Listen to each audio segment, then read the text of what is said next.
Let's talk about the quickening of time that is happening.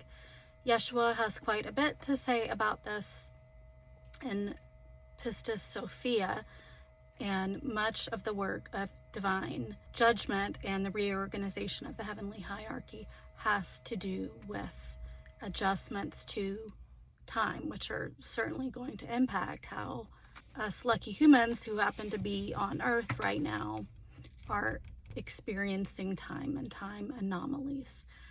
So Jesus uses the word hastening, a hastening of time. As he is moving through the heavenly spheres, the whole first part of Pistis Sophia is him explaining the structure of the heavens and the taxonomy of all the species, all the many different species that occupy the heavens. There are many heavenly dimensions, and there are many different species of heavenly entities that occupy each of those dimensions, and they all have different functions in the hierarchy, and they all seem to have free will, and they all seem to have a range of intentions. We know that some beings choose to descend because they were in defiance of the light. And then there were others like Sophia who were tricked and trapped in the lower realms. And then there were many who were created in the lower realms that were not necessarily evil. Some were neutral. Some are good and have been helpers to humanity. So for divine judgment and the reorganization of heavenly hierarchy to take place, Yeshua has to move through all of those spheres and all of those dimensions and meet and judge with every single heavenly entity individually. So I think some have the misconception that Judgment Day is something that happens in an instant, but it has taken a long, long time. This adjustment to the cogwheels of time and space began in 2012, and it is coming to an end in 2026.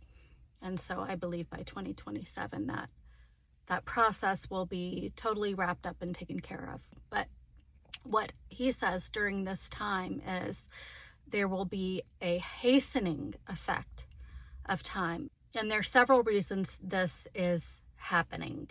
Jesus is making adjustments to the cogwheels of time and space that the archons run.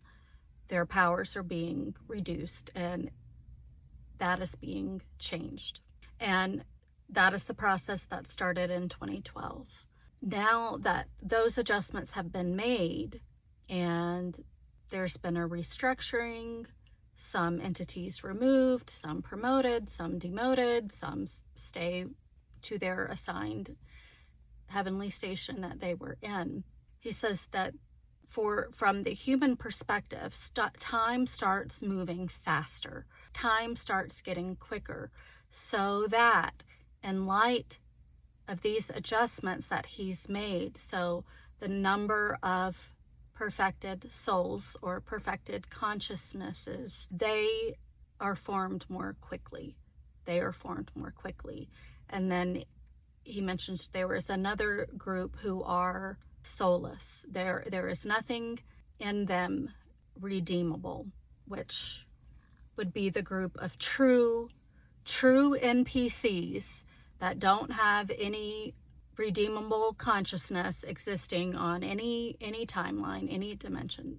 There's nothing there. They're simply a placeholder without consciousness.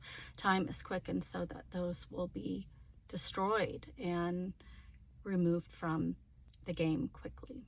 So this process is a bit like gold panning, and we are the gold. We are the dredges purified through this process. So if you've ever panned for gold, you know that the gold is separated from all the dirt and grit, and there's sifting.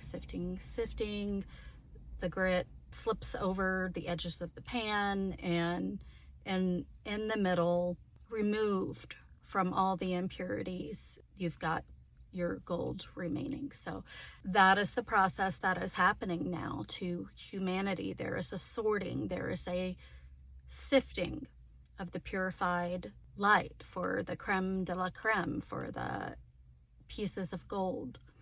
And time is being sped up so that the gold, the purified consciousnesses, those who have evolved will go on to live in this new earth, in this new system that is post-judgment, post-reorganization of the heavenly hierarchy.